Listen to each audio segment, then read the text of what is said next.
Hello again, and thank you for joining us. As President, and on behalf of the Paramedic Chiefs of Canada, I'd like to take this opportunity to provide you with an update of the recent activities of our association. Leadership development and professional development is always prominent at our annual summit, and this year was no exception, and we benefited from hearing from subject matter experts on evidence-informed decision-making and how education could impact paramedic services in Canada. Thank you again to Jeff Fraser, Director of Emergency Health Services in Halifax, for hosting us and for your excellent hospitality. A key highlight of this year's summit was the presentation of the PCC Awards of Excellence. The Paramedic Chiefs of Canada Award of Excellence is an award whereby an individual or group achievement can be recognized at a national forum such as this.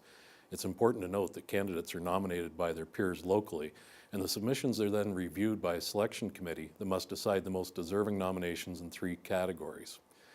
The areas of excellence that an individual or group may be nominated for were the Award of Excellence for Quality Workplace, Award of Excellence for an Innovative Treatment or Technology, and the Award of Excellence for a Client-Centered Initiative.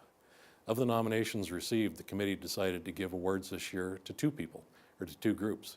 The recipient of the first award in the category of Client-Centered Initiative went to a team of people who partnered and centered its focus on patient and utilized partnerships, dialogue, and best practices to ensure that the patient receives the care they require. My sincere congratulations to MD Ambulance Care Community Paramedic Program led by Angela Graham and Andrew Williamson.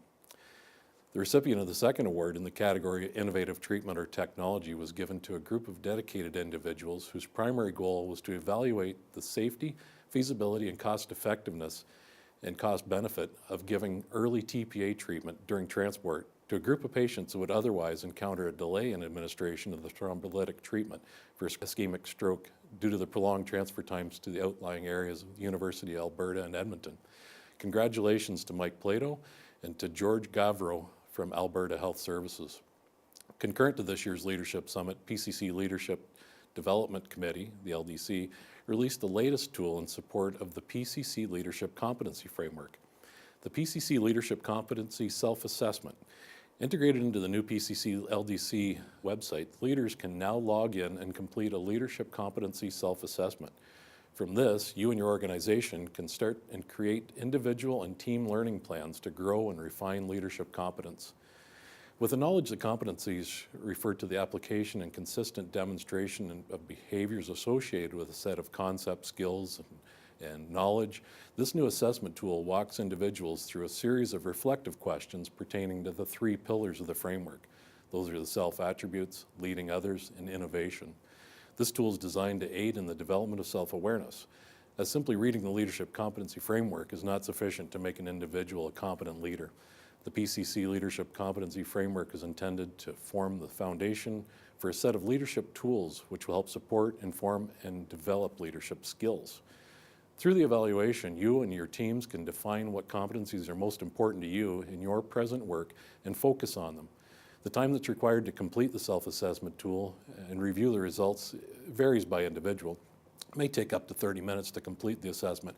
However, it can be completed in more than one sitting. Upon completion, you'll be able to view and print your personal results. Then you can use those results to design your personal plan and take action. It was my distinct pleasure this year to present this year's President's Award to Nick Thane, the Chair of the Leadership Development Committee, for his dedication and leadership on this important work. I would encourage everyone to visit the new site and create a profile. It's important to create the profile as your information can only be saved for future work if you're logged in. If you have any questions, please don't hesitate to contact by email the Leadership Development Committee at leadership@paramedicchiefs.ca. The PCC has been in discussions now with our international counterparts in consideration of hosting a global conference consisting of a roundtable dialogue on stress injuries for paramedicine.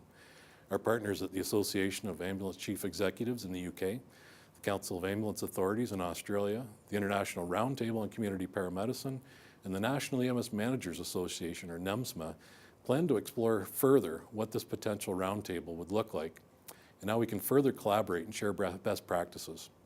While we're in the early days of having these discussions, we hope to have a more formal information session for you following our next meeting that we're going to have in person this fall.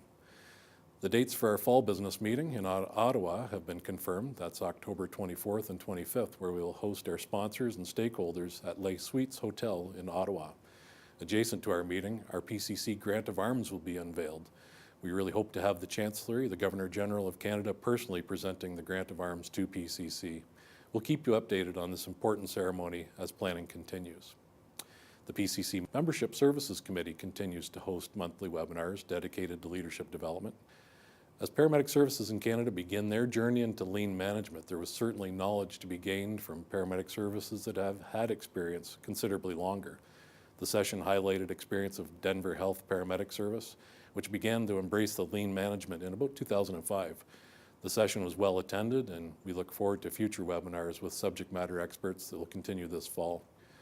I'd also like to extend my sincere thanks to First Watch Solutions for hosting these webinars on our behalf. Your partnership is invaluable. If you have suggestions about a topic for future webinars, please contact msc@paramedicchiefs.ca. We're always open to new ideas that will benefit our members. And finally, the Slip On Your Red campaign. PCC is honored to partner with Wounded Warriors Canada. Red paramedic rank slip-on epaulets can be purchased for $21 and are available in all ranks.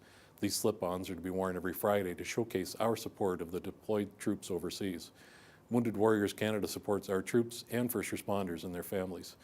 The mission of Wounded Warriors is to honor and support Canada's ill and injured Canadian Armed Forces members, veterans, and more importantly, the public safety community at large, the first responders. It's the nation's leading, wholly independent veterans charity focusing on mental health. All proceeds will be distributed to the Wounded Warriors Canada to support first responder mental health and wellness programs. Please visit our website, paramedicchiefs.ca, for additional information on how to purchase. In closing, I would like once again to thank all of our sponsors for their continued support of our association: Furno, Zoll, Physio, Crestline, Demirs, and Interdev and Phillips. Your partnership is crucial for advancing and aligning paramedic leadership in Canada. I hope everyone has an opportunity to enjoy some downtime this summer. Remember to follow us on Twitter @Paramedic Chiefs and visit our website, paramedicchiefs.ca. Thank you.